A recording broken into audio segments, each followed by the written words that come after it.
Hey everybody, Clint here, excited to be coming at you today with my review of the movie Warfare. This is one that I've been really looking forward to seeing.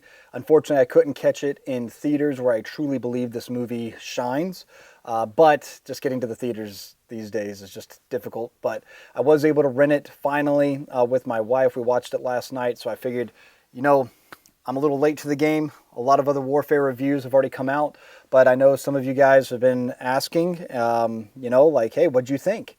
And so I'm here to give you pretty much my entire thoughts on the movie Warfare.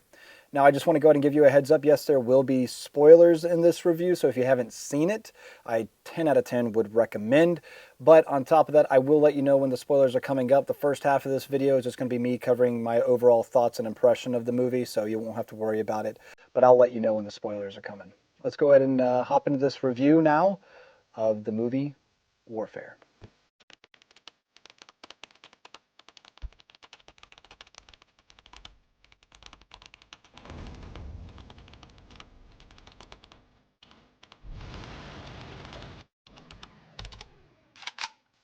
Hey, before we carry on, I just want to go ahead and give a big shout out to the #1 supporter of the channel being Monadnock Firearms. They're our local gun shop that are available nationwide, and they have pretty much treated me like family since day #1. So thank you, Monadnock Firearms. And if you, the viewer, are currently not looking at your screen, you should, because you could take advantage of what's on the screen at Monadnock Firearms. With that, also, I want to give a huge shout out to the only no compromise gun lobby in DC, fighting to defend and restore your Second Amendment right, and that's, of course, Gun Owners of America. Sign up, become a member today, and join us for our second annual Gun Owners Advocacy and Leadership Summit in Knoxville, Tennessee, August 9th and 10th. Also, if you like the display you see behind me here, that's all hold-up displays, excellent, made in America, high-quality walls for you to hang all of your gear and equipment on. Check them out, hold-up displays, and of course, Trigger Hill. If you are looking for a pro-gun social media app, download Trigger Hill today and follow me at MagDumpMorgan. All right, let's get back to this video. So the movie Warfare is following a Navy SEAL team that is supporting United States Marine Corps operations, which was very common throughout the global war on terrorism, Iraqi freedom, all that type of stuff. So what we're ultimately seeing in this movie is the tail end of the Second Battle of Ramadi. Now, that was all, of course, in the later part of 2006, so I'm taking a look at all the different gear, all of that, and just seeing if it's accurate, and of course, obviously, I guess you could call it expertise in the world of firearms. So when this movie was first announced, I was extremely excited because it was relatable. Having been in the Marines for 14 years, on a drill weekend, actually, I had my Marines under my charge convinced, perhaps, that maybe we could actually go see the movie and make it, somehow relatable to the chain of command, that we're going to go see this for educational purposes, as I'm trying to educate my junior Marines, and camaraderie and all that type of stuff. And needless to say, we didn't go see that movie. So with that, one of my biggest takeaways from this film, however, was my wife and I rented it. This movie was made for the big screen. I saw somebody else talk about how they got to go see it in IMAX. I could only imagine how that would have looked with some of these scenes. In the trailer, you see what we call a show of force, where a fighter jet comes in low and fast, pretty much right at the breaking of the speed of sound, if not already breaking the speed of sound. It's pretty much a weapon in of itself without an actual gun run and using the fighter jet's weapons. And I can, like I said, only imagine that on a big screen with that type of audio and visuals. Incredible. Everything else about this movie, audio, visuals, seemed extremely realistic, and the word that comes to mind, obviously, is just immersive. It's like you're there, which I think is really difficult to portray. The lack of music, for instance, the only song that I remember is actually, spoiler alert, at the very beginning of the movie. And that is relatable because it's a bunch of guys getting hyped over a music video that's a little flashy, if you will. And again, you find reasons to just get excited and break up the monotony of the day, whatever it might be. And so that was pretty funny. But there's no actual soundtrack to this film, and it really does, I think, add to the realism and the immersion. And just it gets very, very quiet. It gets extremely chaotic, and they do a great job at playing into that. And I'll explain that a little bit further on.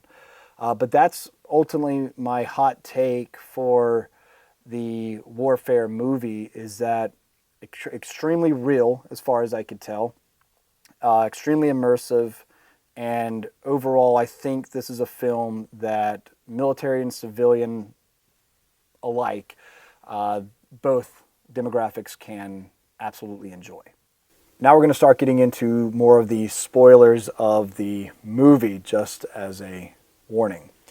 One of the biggest takeaways I got from this film also was just the personalities, and they did a great job at capturing just how we interact with each other. There's one scene that stood out. I even made a comment to my wife. I'm like, dude, that's some shit that I would pull, or that somebody has done to me, where one of the guys that was providing Overwatch with his SR-25, great weapon system, hops down, and then he just looks at the radio guy, the other Navy SEAL, and just stares at him. Doesn't say anything, just stares at him, just messes with him, and it's just like, that sounds about right. Just again, there's a lot of way to cope with the stress, and I think a lot of it is through humor and just knowing that you got each other's backs and you'll just screw with each other all the time. Right, so I already talked about the SR-25. Let's go ahead and get into some of the other weapon systems, because this era in modern American history or military is just really cool with the different types of weapon systems in general. Everything from like the Mark 12, which is just a great platform, to the Mark 18 that we actually see in film. Again, I think they just did an absolute home run with outfitting the weapons as they were built out, and all the loadouts that we're going to see for that time period. So we can start with like the sniper that's on providing the Overwatch and just the observation. You'll notice that he's sitting on a 308 caliber or 7.62 caliber. Now, the Navy would call it the Mark 11 Mod O. Army variant would be the M110. Going forward, anytime you hear M versus MK, just know that the M designation is for Army, MK designation is Navy, right? So the Mark 11 that we're looking at is a awesome gun chambered in 7.62 NATO. It's really great shooter. I've got similar guns like that, but a Knight's Armament SR-25 is definitely on my wish list.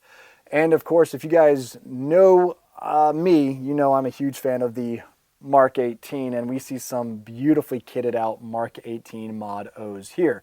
10.3 inch barrel, and what's the biggest difference is between like the Mark 18 you see behind me by Daniel Defense compared to like perhaps one of the Colt Mark 18s that you usually see is the front sight post, and of course that RAS, typically the Knight's rail adapter system, that rail that you find on those guns. Again, just having that shorty build is great for close quarters combat. It's great just to be able to manage and maneuver. However, if you are looking to engage targets out at distance, you do lose that effectiveness of the 5.56 cartridge out of such a short barrel, especially at greater distances. But for close quarters, it'll get the job done. Another gun you're going to see a lot of in this movie is another personal favorite of mine. Unfortunately, the Marine Corps got rid of it, though. That's the M249 SAW, being the Navy variant. However, this is going to be the Mark 48. 5.56, same caliber as the M4, is same caliber as the M16, AR-15. It's ultimately, though, belt-fed, has a much higher rate of fire, and is used in this movie a lot. I was actually pretty surprised at how often the Mark 48 was used. And in some situations, my thinking is you want to do, those bursts, right? In the Marine Corps, we've got a funny little quote that we use to know, the perfect amount of time to lay down lead. And that phrase goes, die, die, right? And that's typically about the time that you need to set off those rounds. And what I noticed here is, in the fog of war and just in the combat, you're going to be doing a lot of shooting, and sometimes you might not be able to get that burst off. You just need to get rounds in that direction, so it might just be one or two at best. But for reliability's sake, typically what I have experienced, what I've seen is you want that little bit longer burst on the 249 or the Mark 48 as we're seeing here. Another weapon system that is extremely well known, especially from the Vietnam War era, and what is seen here but not really used in the movie is the M79 blooper is what it's called, because of the very obvious sound that it makes when shooting, like bloop, right? So, but it's a grenade launcher, 40 millimeter, single shot, really cool. Again, that was something that came, very popular in the Vietnam War and was still used up until today. Not necessarily by the United States military, but it's definitely still out there, believe me. But yes, and then as far as like a sidearm goes, the one that I noticed the most would probably be the SIG 226, which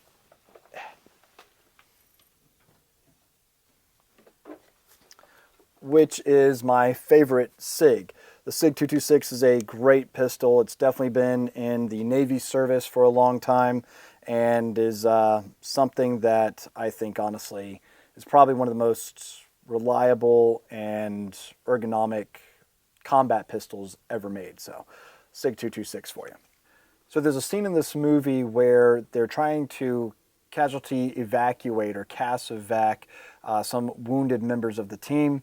And as soon as they get out there, they take heavy fire and are ultimately ambushed by what they call in a movie an IED. However, it looks to me as if like a rocket-propelled grenade shoots across the screen and makes direct contact with that Bradley fighting vehicle that they're trying to load their guys up into.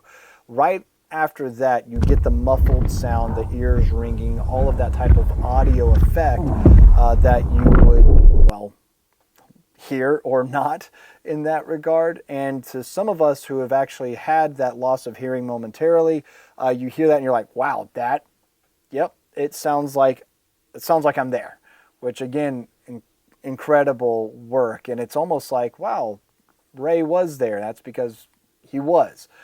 So incredible work by them. And then we're going to move into the uniforms. Everything there, when I first saw it though, I was like, wait a minute, is this Navy SEALs or are these soldiers because of the ACUs?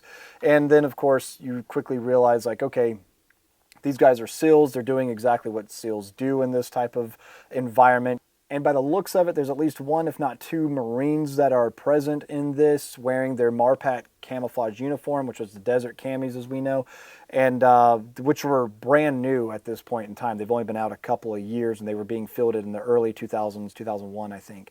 And so to see it in 2006, easily identified that's a Marine, which is why, of course, if you've got Navy SEALs that are wearing like ACUs, which is more of that gray Army pattern, that's typically to do what we call blending. So that way it's not easily identifiable, special operations from, big Army or whoever they might be attached to. But anyway, the one or two Marines that you see there, those are your Anglico guys. That's your Air Naval Gunfire Liaison Company. They're kind of the equivalent to like the Air Force JTACs, which, we all kind of know of. So really cool to see how they differentiate everybody, and you can see the different types of uniforms. And again, Special Operations has a little bit more liberty with what they get to wear, including body armor if they want to go slick, like you see a couple of those plate carriers without, the mag pouches and everything else. If they want to keep something a little bit more, as we call low vis, you can, but slick is better because let's just be real, you're still in a military uniform, you're pretty much high vis.